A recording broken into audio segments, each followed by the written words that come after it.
양상훈 칼럼. 법에 죄목 없어도 공자에게 극형 당했을 사람들. 오래전에 한 분이 소정묘라는 옛 중국 사람에 대한 얘기를 보내주셨는데 최근 생각이 나서 다시 읽어보았다. 소정묘는 2500년 전 중국 노나라 사람이었는데 요즘 말로 하면 정치 인플루언서 같은 인물이었다. 트위터나 페이스북, 유튜브에 팔로워 구독자 수십만 명을 몰고 다니고 그가 한마디 하면 각종 매체에서 받아쓰는 그런 유의 사람이었다. 그의 문제는 두 가지가 있었던 것 같다. 하나는 주장을 그럴싸하게 해서 인기를 끄는데 그 내용이 거짓이거나 선동적인 경우가 많았던 모양이다. 또 하나의 문제는 소정묘가 공자를 만난 것이었다. 공자는 노나라의 검찰총장 같은 관직에 임명되자 가장 먼저 소정묘를 처형했다. 충격적인 일이었다. 소정묘는 살인은 물론이고 도둑, 강도 등과 관련이 없었다. 공자는 그런 소정묘를 죽이는 데서 끝내지 않고 그 시체를 3일간 시내에 전시했다. 공자의 제자들이 놀라서 공자에게 그 까닭을 물었다. 공자는 도둑질보다 더 나빠 죽여 마땅한 사악함으로 여러 가지를 들었다. 이를 요즘 말로 바꿔보면 아는 게 많은데 그 지식을 나쁘게 쓰는 것, 세상을 한쪽만 보고 살면서 고집까지 센 것, 거짓말을 그럴듯하게 해서 사실을 헷갈리게 만드는 것, 잘못된 일을 하면서도 겉으로는 멋지게 보이게 하는 기술을 가진 것 등이다. 소정묘는 여기에 모두 해당되는 인물이었다고 했다. 지금의 상식으로는 언뜻 이해가 되지 않는 사형 죄목이지만 현대에도 주는 중요한 시사점이 있다. 세상에는 남을 때리거나 재물을 뺏고 훔치는 것보다 더 많은 사람에게 더 큰 해를 끼치는 죄악이 많이 있다. 흔히 그런 죄악은 형법상 죄목으로 열거되어 있지 않은 경우가 많다. 대통령이 선거용 선심 정책으로 돈을 펑펑 뿌리고 나라와 후세에 천문학적 빚을 안긴 것은 형법 어디에도 처벌할 근거가 없지만 공자가 보기엔 처형에 마땅한 사악함이었다. 공자의 생각을 요약하면 배운 사람이 편견에 빠져서 지식과 달변을 이용해 세상을 미혹시키는 행위, 옳지 않은 일이나 거짓말을 하면서 아무런 죄의식도 없을 뿐 아니라 도리어 이를 멋지게 포장하고 선전하는 행위는 살인, 강도보다 심한 극악한 범죄라는 것이다.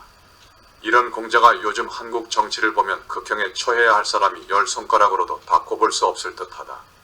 고위 정치인이나 공직자이면서 수십억 코인을 숨긴 채 가난한 척하고 일부러 해진 구두를 신고 낡은 가방을 들고 주로 지하철을 타고 부동산 투기와의 전쟁을 선포하고서 자신은 투기를 하고 전세값 못 올리는 법 만들고 자신은 그 직전에 전세값 올리고 거짓말 발표가 들통나자 잔기술이라 하고 가짜 뉴스와 괴담을 만들어 퍼뜨리고 가짜로 드러나도 궤변으로 덮고 외고 없애라고 하고서 제 자식은 외고 보내고 부정편법으로 대학 가고 뭐 잘못했느냐고 도리어 고개 들고 어불성설 음모론만 펴면서 언론 행세를 하고 그런 사람을 진정한 언론인이라고 떠받들고 제 편견 고집을 국가 장래보다 앞세우고 그렇게 탈원전과 반사대강 조작을 저지르고 외국의 탄소 중립 못 내려고 국가 산업에 치명적 제약을 안기고 하는 국리가 국민 편 가르기이고 제 편 일당에게 수천억 원 몰아주고 그래 놓고 잘했다 하고 국회를 제 방패막이로 이용하고 하는 말은 거짓인지 진실인지 도저히 알 수 없는 그런 사람들은 공자를 만나지 않은 것을 다행으로 여겨야 할 것이다. 공자의 인식 중 주목할 것은 안에 든 것이 무엇이든 멋지게 포장하는 기술을 죄악으로 보았다는 점이다.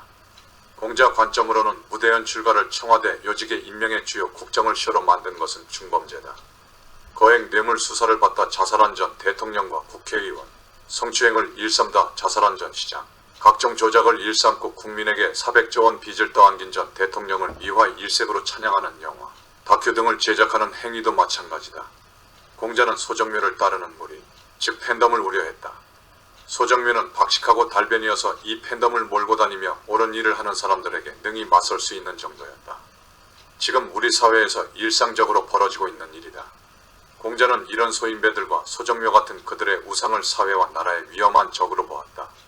소정묘에 관한 글을 받은 때는 이른바 개싸움운동 국민본부가 조국 수호 집회를 열고 어느 방송 기자가 딱 보니 100만 명이라고 하던 시절이었다.